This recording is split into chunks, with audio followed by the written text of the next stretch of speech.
As I said, winning 3 stars was exciting. Retaining them is boring.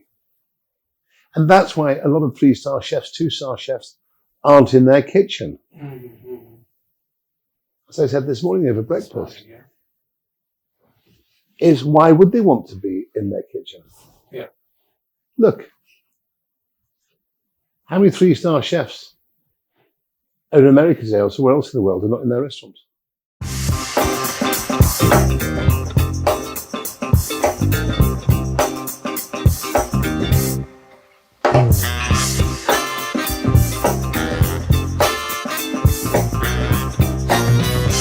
I'm in some august company with none other than the only legend Marco Pierre. Welcome, Marco. Hello, Kiran. How are you? Pleasure having you as usual. Nice to be with you again. Thanks for coming to India. Exciting, isn't it? Yeah, it's exciting. Really exciting. I hope you can read my face. It's with authenticity. Awesome. So welcome again to India, and India loves you more and more. The number of people who write to us to bring you back is always, and it's a pleasure to see those messages, because I don't know, there's something about you in India. What do you think, why do you think India loves you so much and you love India so much? This may be my 6th, 7th time I've been to India. Of all the countries I've ever travelled to, and I've travelled to a lot of them, I would say that the most magical country in the world, and I'm not saying that because I'm sitting with you now, is India. Why? Because nowhere on earth impacts. The emotional impact is so great when you come to India. And wherever I go in the world, it never impacts on me in the same way as it does in India. You see everything in India. Like this morning, sitting having my breakfast. There I am, in the Four Seasons, having my breakfast, which was delicious, really good. And I'm looking at the other side of life, only a few meters away. The realization.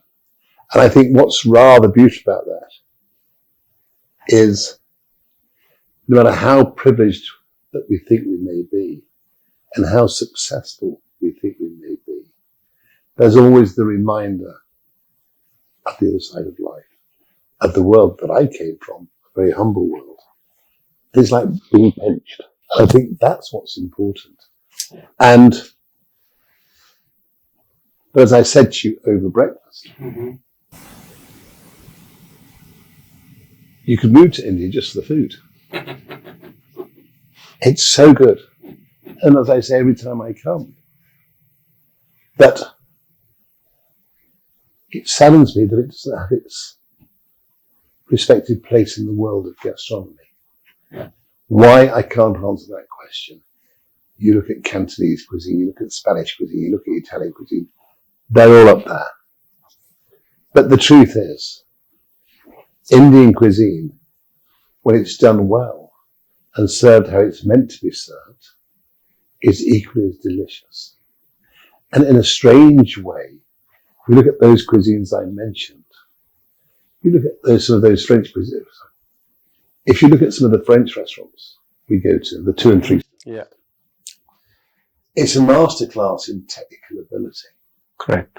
But void of emotion. Yeah. What makes Indian cuisine delicious is the emotional impact it has on you. Because it's so special and so simple. I think when they try too hard with it and try to make it French, as we've spoken many times before, it loses something. Correct. Present it and serve it how it's meant to be. It's like Trishna's. Yeah. Is that pronounced correctly? Trishna, correct. Trishna, yeah. It's like Trishna. In my opinion, it's the greatest Indian restaurant in the world. Why would I say that? Because they serve it how it's meant to be served, with that understated service. It's not in your face. It's all about the food and the eating. If you look at the environment you're served in, that's what's important. It's an eating house. And that's what makes it my favourite Indian restaurant in the world. And then the food is deliciously good. And then the service, as I said, is understated. It's discreet. They serve you, they pull away, and then they bring a little bit more back for you. It's very clever, and you can see it's a well-oiled machine. You can see why it's fed 4 persons. Do you think that's how Indian food should be showcased to the world, like a restaurant in any part of the world should be showcased the same way as what you're seeing here in India? Or what are your thoughts on the restaurants who are already doing interesting food around the world? What do you eat here in India? Like, say, for example, you were mentioning Trishna. Would you see restaurants like that do well around the world? Or, and what is your take on Indian chefs who are putting Indian food out there with different French techniques? What are your thoughts on that? I'm not a fan, really, of fusion cooking, me personally. I like a little influence, but when it's manufactured in a way that it's called fusion, I don't think it works. To take influence from India, to take influence from Thailand, and bring it into French cuisine is fine. And we've all done that. But when I look at Indian food, I look at Trishna's as being the benchmark. It's a well-oiled machine. They know they don't have to change. What they do is good. It's very good. Why would they change? Why do they have to make it fluffy? If you look at even those 3-star French restaurants now, it's a canopy party. It's something this large on a plate times by 12, 14, 20, whatever. Yes, it is a masterclass in technical ability, but the food's tepid. Yeah. It's soulless. It's void of emotion. There's no show. The waiter brings it to you. He tells you what it is. He tells you how to eat it. You have a mouthful, and then he asks you if you liked it. Why would you ask anybody if they enjoyed it? We had a simple rule. Never ask the customer if they enjoyed it. Why? Because all you're doing is showing off your insecurities. Yeah. Know how good you are. Let the customer Decide. express himself. Because if you think Because let's speak across you. Being given these little knickknacks on a plate, being told what they are, how to eat them, did you enjoy it? The problem is you spend more time with the waiter than the person you're having dinner with. And you spend more time waiting than eating. This doesn't make sense to me. The problem is, it's like a manufactured brand. I don't like something that's manufactured. I like something that's real. And that's what's important. And when I come to India, even if I go to the simplest of cafes, it's real. I walk down the street and I have street food. It's real. That's what I want. I don't want a bit of fluff. You look at food today. The emphasis is on the presentation, not the eating. And the reality is, yes, there are a percentage of people who want to paddle around in the shallow end of life. And that's fine. Me, I like the deep side. I always have. I want something that's real. And if it's not real, I'm not interested.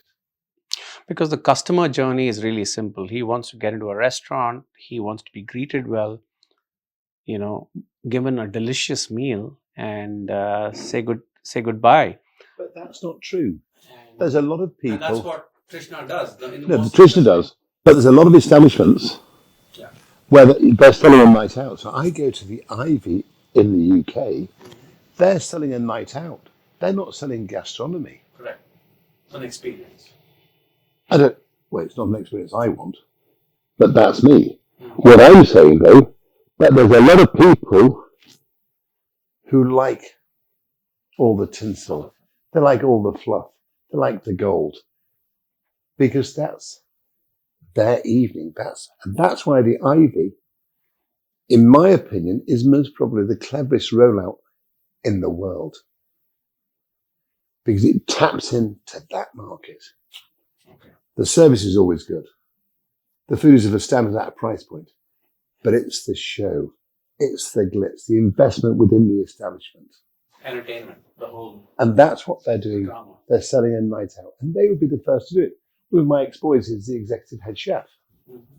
He's very systematic, he's very clever, and they've done a massive rollout. But the reality, as I said many years ago, the future of dining out is affordable glamour. And I said that 35 years ago. Caring is the man who brought retail, and the vehicle was the Ivy, to the masses. Amazing. And that's what it's all about.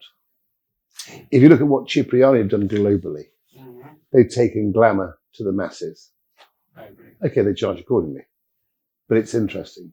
And that's the power of brand. And how do you position your brand?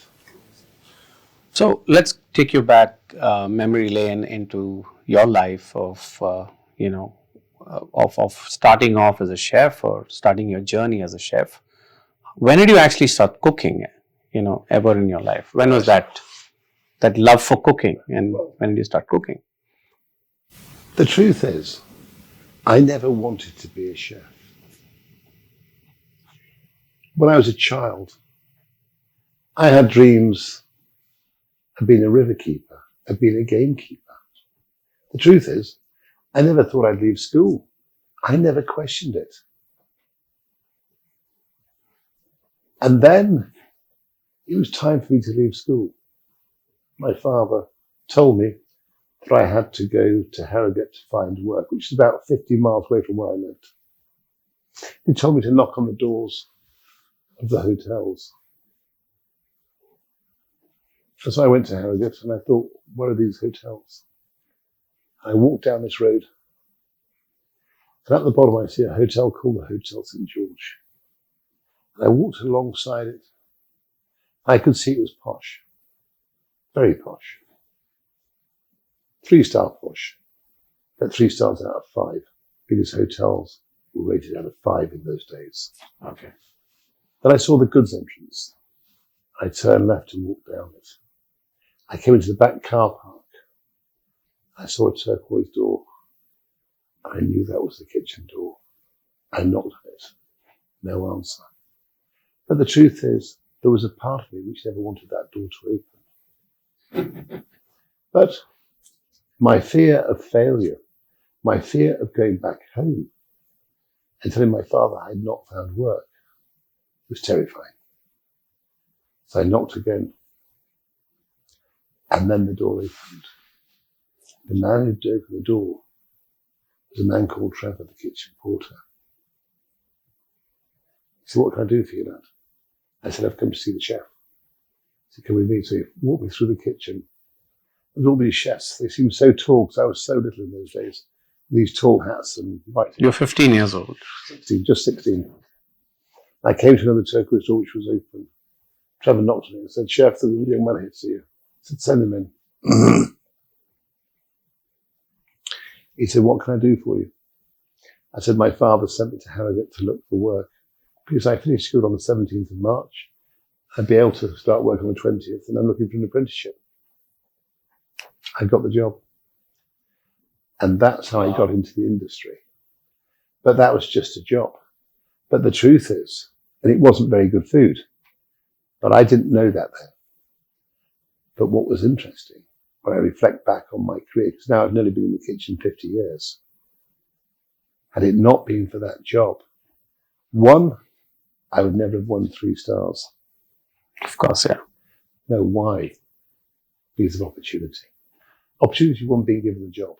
2, being pushed to work up to 100 hours a week, 7 days a week, for weeks on the trot, because it was so busy. Yeah. Taught me how to absorb pressure. Taught me how to be consistent. Taught me to be disciplined. Taught me to run. All the qualities that you require to be great in the kitchen. But then in the afternoon, in my split shift between services, when I say services, lunch and dinner, I used to go to the hall porters, Ken and Bill. I used to go into their lodge. I used to help polish the client's shoes. And one day when I walked in, where I sat, there was a small book. And it said on the front of it, The Egan Ronnie Guide to Hotels and Restaurants in Great Britain.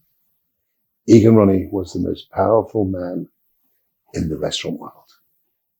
Which year was this, approximately? 1978. I never realised that restaurants had stars.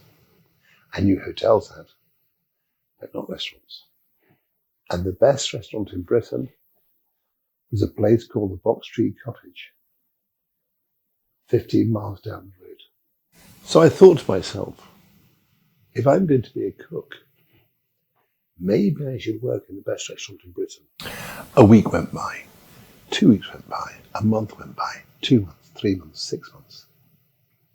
And then one day I plucked up the courage to contact the Box Tree. On the phone or? By phone. By phone, okay. And the day I contacted them, a young man in the kitchen had given his notice. Oh, wow. So I got my interview. And I got my job. And so then I went to work at Box Tree. Were you a commie at that point? I was a year in the trade. I was a commie. Okay. I was the bottom run. What was interesting, the head chef had done his apprenticeship in the same kitchens as my father and my uncle Arthur had years previously. Amazing. So he took me under his wing. Nice. But what I didn't realise, that Box Tree had 2 stars in Michelin. Already had 2 stars in Michelin. One of only 4 restaurants in Great Britain. There were no 3 stars in those days, and maybe 10 1-stars. Mm-hmm. Britain was a gastronomic desert. Egan Ronnie was the most powerful critic. But that's when my love affair with gastronomy began. And that's where my dream was given to me. My dream when I was 17 was to replicate à la Serre. The Serre had 3 stars and 5 red knives and forks, which is the ultimate in Michelin. So when I won my 3 stars, I had 4 black knives and forks. Okay. The only place which had 5 red knives and forks was the Ritz, but they had no stars. Amazing. 17 years old. This is when your dream started, actually. That was my dream. But remember, I was a fantasist. Mm-hmm. And the truth is, as I say, I asked my daughter, Mm-hmm. I said, Mobile, do you have a dream? And she says, yes, Daddy. And I say to her, if you have a dream, then you have a duty to yourself to make it come true. Yeah. If you don't make your dreams come true, you're a fantasist. Yeah. You're a self-harmer. The dreams we have. What's that one word which makes that dream come true? One quality among the many you said. What is the number one quality? Well, as I was saying, make sure the dreams that you have are within reach of your grasp. I was a fantasist. The chances of a 17-year-old boy from the world that I came from achieving it were minimal.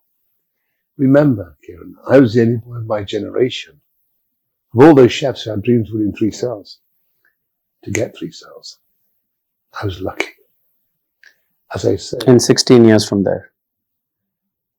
When you were 33. just 33, yeah. From 17, that's 16 years from there. Amazing. Yeah, I was just lucky. I was lucky. But So what's that quality we're talking about? What was that which kept you going? I think firstly is luck. Okay. Luck is very important. Luck is being given the opportunity. Mm-hmm. It's awareness of mind that takes advantage of the opportunity.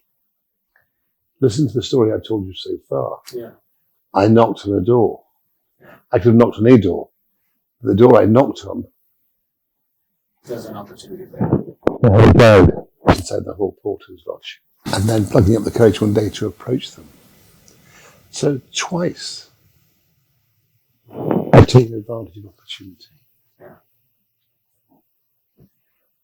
But those opportunities were born out of luck.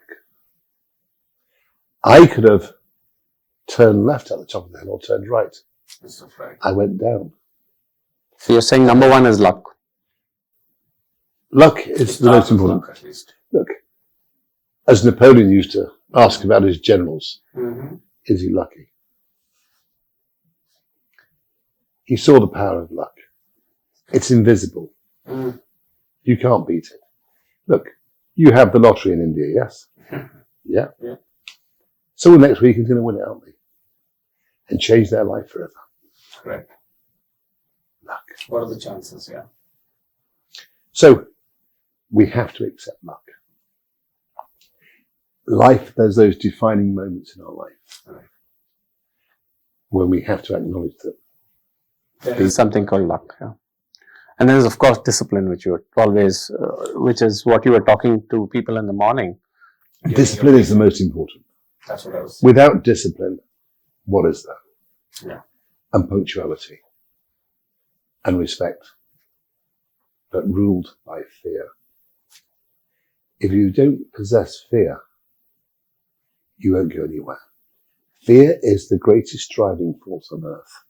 The fear of being sacked, the fear of being not good enough, the fear of not being accepted, the fear of failure. That's the greatest fuel. Wow. That's what drives. That's great. If you think of all those people who've achieved greatness in their life, they're fueled by fear. And it's that fear that gives them, makes them aware of the tiny detail.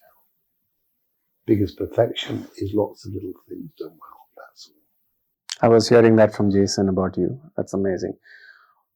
Tell us about your journey during the 3 stars, when you got the 3 stars. I want to know a bit about how that team came together, because a lot of people aspire to get to the 3 stars. And obviously, the next You have question. to be honest. Yeah. You have to be brutally honest and tell yourself it's not good enough. You have to understand what 3-star represents and how to achieve 3 stars. Most people are blinded by the obvious. If you look at my hand, what do you see? You see a palm. Yeah. I see 4 knuckles. We're looking at the same thing, but we see something very different. We must never allow the obvious to blind us. We must always allow the obvious to dictate to us. As I say, I've dined in many Michelin-starred restaurants. Yeah. Either it's a very bad day, or the Michelin don't know what they're doing. Mm-hmm. Mm-hmm. Simple. But what qualifications do these inspectors have? I've never met a Michelin inspector who spent time in the kitchen. Yeah. Or in the right kitchen. You have to work in a kitchen to understand a kitchen and to understand food. Because without spending time in a great kitchen, how would you ever know what 3 stars was? Correct. But I would say about the great Mr. About your, during that 3 star, while you achieved the 3 stars, how important was your team, and who was part of that integral part of the team? You have to remember, it's never the chef who wins the 3 stars. Yeah. It's the people behind him, the cooks. They are the orchestra. They create the symphony. Now, what's the job of the chef? The job of the chef, he is the composer. He is the conductor. Like Mozart. Yeah. He was a composer. 100%. He had musicians who were. And how important was front of the house when you were given those 3 stars? That story, that magic between the back of the house, the pass, and the front of the house. Well, when you think, The magic happens, I feel. well, look, when you think, the guide, okay, in Britain in those days, the guide came out in January. Okay. We opened in January 87. So we've missed that guide, haven't we? Of course. So the first chance we have is the Michelin Guide from 1988. In 1988, the Michelin Guide comes out. We get 1 star, 2 knives and forks. What they're saying is, we're a 1-star restaurant, but we're very simple. That's what they're saying. Yeah. That's what we were. We were a hole in the wall. The 1990 guide comes out. We're elevated to 2 stars with 3 knives and forks. What do you think that elevation was about from the first one We're to just maturing. maturing? Consistency, maturity. In 94 guide, so in in September the 1st, 1993, we open at the Hyde Park Hotel. We take a lease. Mm-hmm. We have 1 month to get to where we were, because the guide goes to print in the October. Yeah. The 94 guide comes out. Mm-hmm. We get 2 stars with 4 black knives and forks. So we've gone up. January 95 guide comes out. We get 3 stars with 4 black knives and forks. Wow. I now spend the next 3 years of my life Mm-hmm. not just investing my time in the kitchen, but investing my time in the front. Okay. So I make certain decisions, which are big decisions. Mm. In January 1998, we get 3 stars with 5 red knives and forks. Wow. The first restaurant in Britain to ever achieve it. So therefore, I realized my dream. But then it's 1998. 1998. So from, I started in 78 Mm-hmm. to 98 20 years. to realize my dream. Amazing. But the amount of luck along the way, but taking advantage of that luck, but staying focused and staying disciplined, and being brutally honest, it's not good enough. Yeah. And that's what's important. The great Albert Roux Mm. taught me to be honest with food. That's what he taught me more than anything else. So what happened, after that? What made Well- you give away? Well, your- look, winning 3 stars Mhm. is the most exciting journey, or it used to be, the most romantic Yeah. journey in the world for a chef. Today you can win 3 stars year 1. Yeah. The great Michelin said, the world we live in today is not about consistency, it's about instant gratification, instant results. That's what the stock exchange wants. Right. Instant results. Right. Right or wrong. So the new chief exec cuts, profits go up. Cuts, profit goes up. Cuts, there's nothing left to cut. He's out and a new CEO comes in. That's what happens within the world. It's about delivering to shareholders. If I was the chief exec of Michelin, I would give stars away because that's my job. I've got to turn the name Michelin into a brand.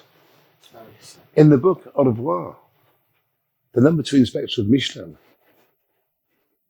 states we were sent to Japan. We were told to give stars. Why?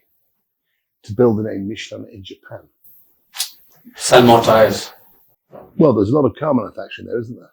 Mm. And let's be honest, Michelin make very good tires. They make really good tires. Yeah. They're really good at making tires. And I think their knowledge in tire making is greater than in food.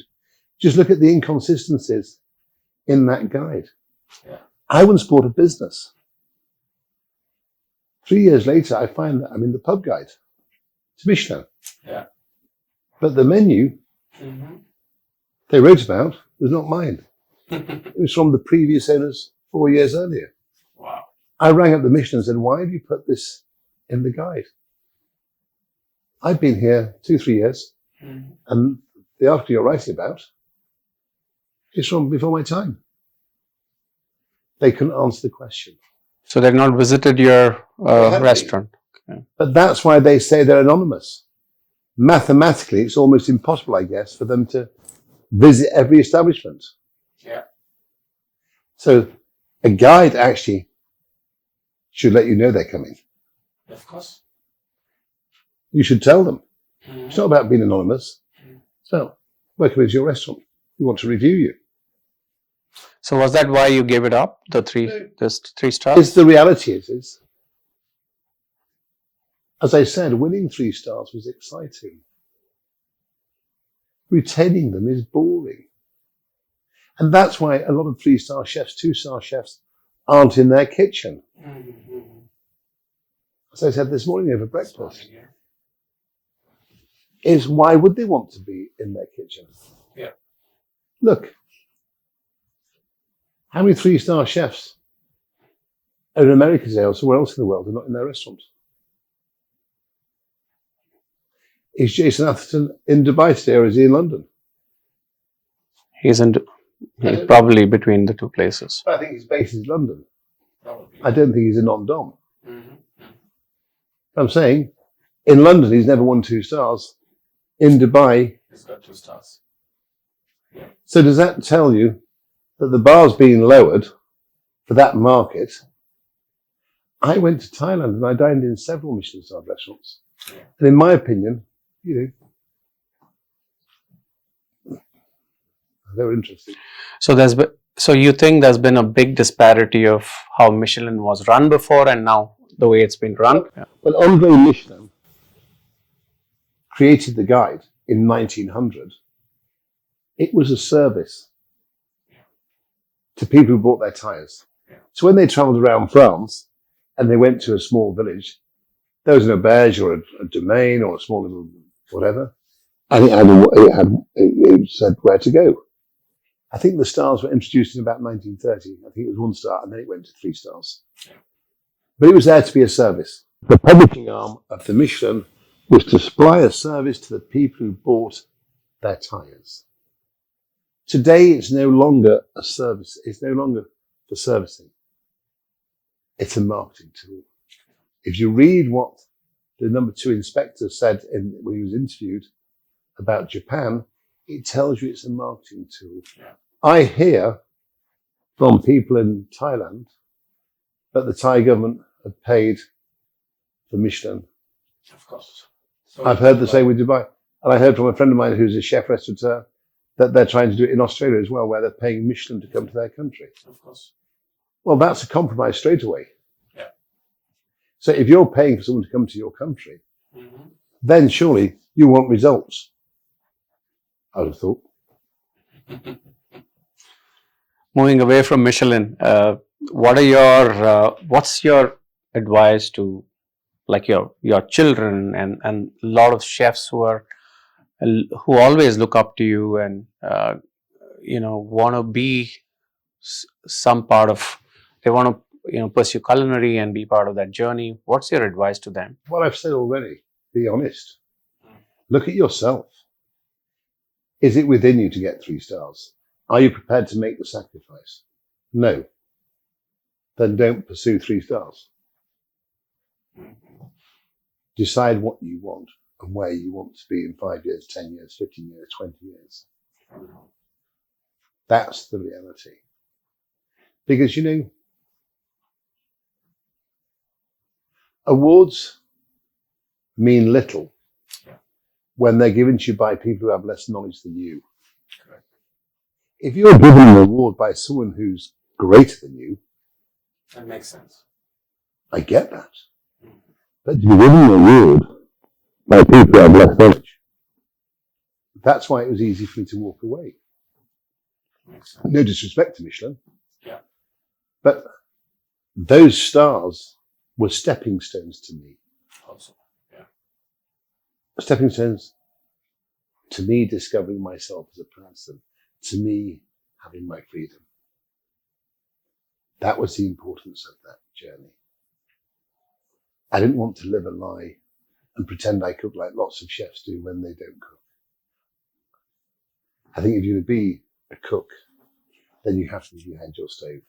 The world that I came from, which was Escoffier's world, the tail end of it, a chef's place was behind his stove. And as I say, A chef is allowed to stray from the stove. But he must always stay close to the flame. It's very important. 100%. What's your Sunday like, Marco? What do you do on an off day? Well, I don't take days off. I work 7 days a week. Even now? I don't get taking time off. I thought you love fishing and But I'll still go to work that day. I'll only fish for a period of time. I don't fish for the whole day. So I might fish the morning or the evening. But I still have to go to work. is there a holiday for you? Is there like something called, do you enjoy holidays? Not really. Yeah. Why would I? Why do I want to become the prisoner of a resort? I couldn't imagine anything worse. I like working. Probably. And so like coming to India Yeah. in a strange and sort of peculiar way is a holiday. I agree. Okay. Because it catapults me out of my environment. Last week I was in Italy, Malta and Greece. The week before I was in Spain. Amazing. So I'm always travelling. For work. But Of course. Godfather. I never leave England unless it's for work. Okay. And what happens? I believe you've got a pet in Radlow. You have a pet. You have a dog, pet dog at. My dog's died actually. Clive's dead. Oh my God. He passed away. I don't think we should talk about Clive. He's in dog heaven. Oh my God. But I saw another little puppy in your hand. The other That's Mirabelle's little dog. girls. That's Mirabelle's little dog. I did Italian Greyhound. Does she live with you? No. She's in Oxford. She's working with Raymond Blanc at the Memoir of Quatre Saisons. Amazing. So she's been there now 3 years. Oh, amazing. So does she want to land up pursuing dad's footsteps? I don't think so, because her passion in life is bakery. So she likes making the bread, the brioche, the sourdough, the croissant, the pain au chocolat, the pain au raisin. Everything to do with pastry, she adores the brioche. What do you like? What's that one bread which you'd like to eat? A dessert. Personally, what's your favorite? Well, I like something that's real. What I don't like is fluffy desserts. Mm-hmm. I like something that's real. Look, I'm very happy with a perfectly poached pear. I'm very happy with a perfectly poached peach and a little bit of cream. I don't need fluff. But I suppose if I had to have one dessert I wanted to indulge in, Mm-hmm. it would most probably be the perfect tarte tatin. Amazing. But very few people make a perfect one. Okay, we'll have to look for it for the next time. Indian food, favorite Indian food. Well, I think the ultimate Indian dish for me is a biryani made with mutton, with all the bones. It's got everything I want within that one dish. I want for nothing else. It's delicious. Amazing. So what? I'm going to have it for lunch, I've decided. Looks like even I'm going to. What would you do if you would make a guide?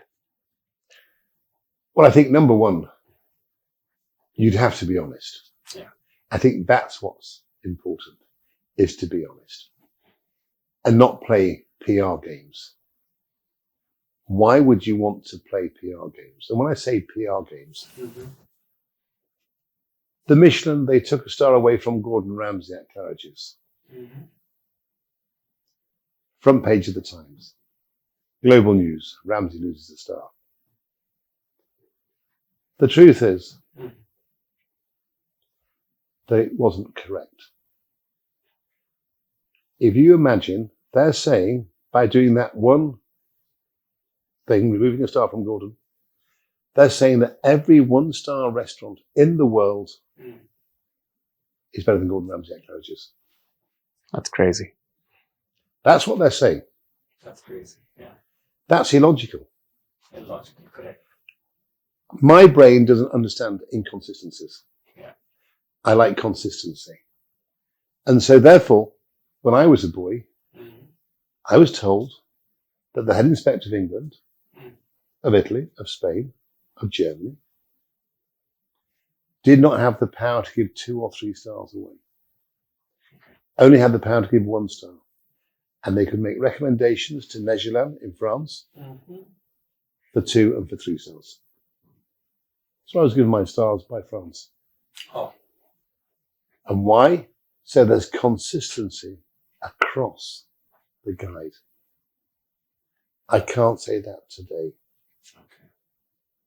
And I've been to America and I've dined in lots of Michelin-starred restaurants in America.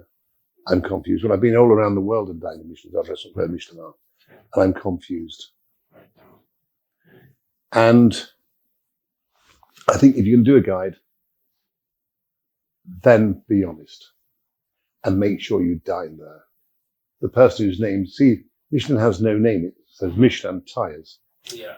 So therefore, they could send Mickey Mouse to the restaurant. They could send Pluto. They could send anybody they wanted. Sure.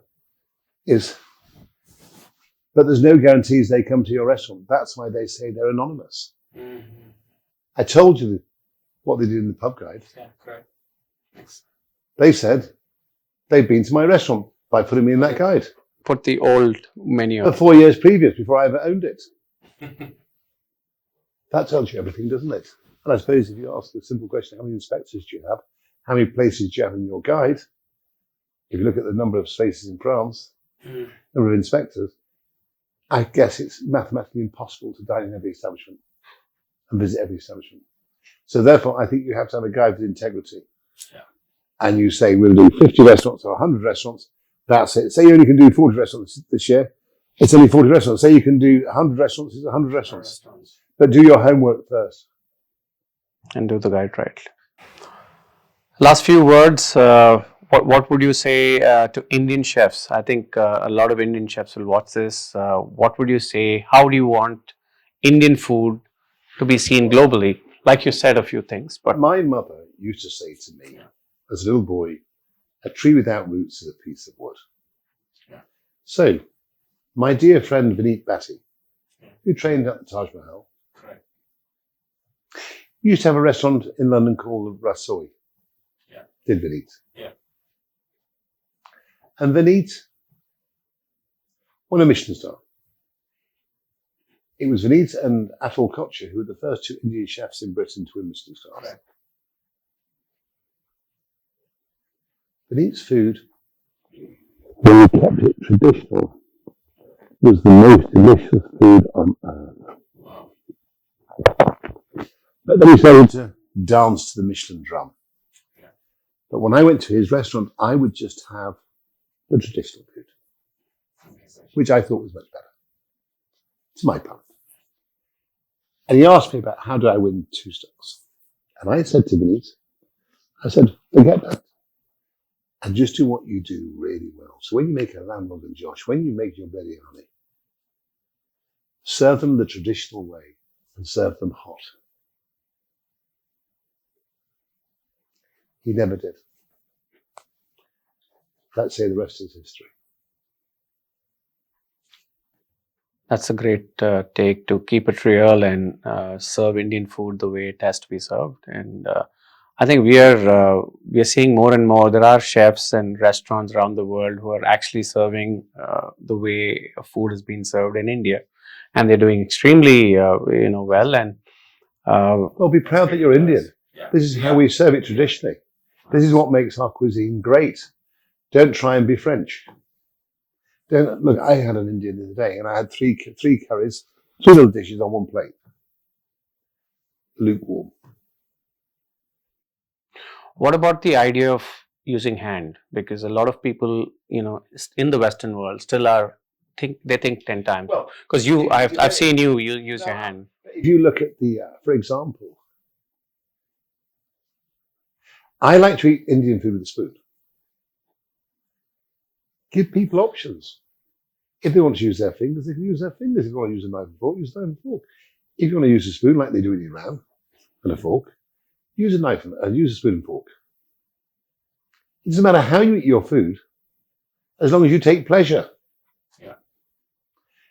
Look, it comes natural to yourself, Kiran, to eat. In your hand. You've done that since you were a child. Yeah. The Westerns haven't. Correct. It's a connection to food for us. It's That's complete connection to food for us. That's how we eat, and we clean our hands and we eat with our hands. Expecting the West to do that. Look, I like eating with my fingers. Mm-hmm.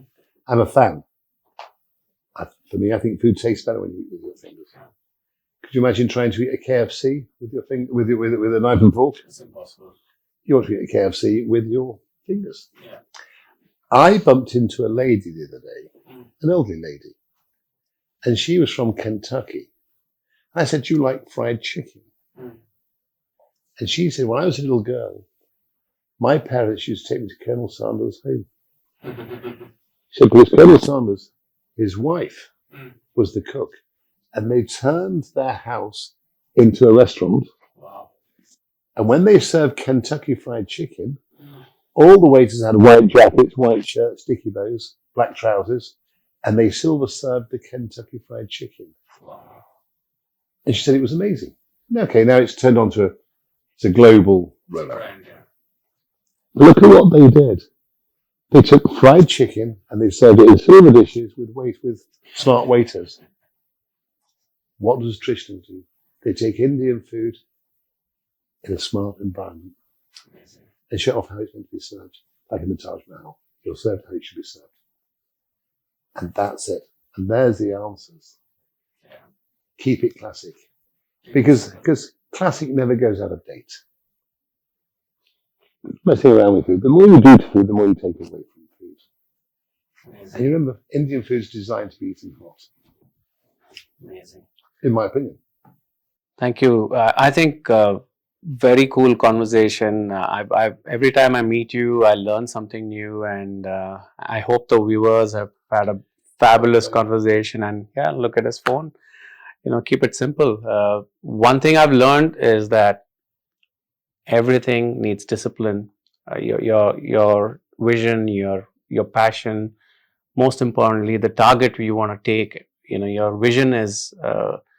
The vision is all about how disciplined you are and how passionate you are, and keeping everything simple, easy, and just going for that vision is what I've learned in these conversations with Marco, and many exciting things. You should check it out on the channel. Looking forward for the next one, and have a great day today. Cheers, guys. So, like we promised you, we're going to get you some of the best chefs, F&B professionals, and legends at Kaapi with Kiran. And who better than Marco Pierre White? Every time I meet this man, I learn something new. His journey is unique and it's irreplaceable, irreplicable, and I'm so excited to bring this podcast to you guys, and I hope I'm adding value to your lives in whatever we've been doing. Thank you so much.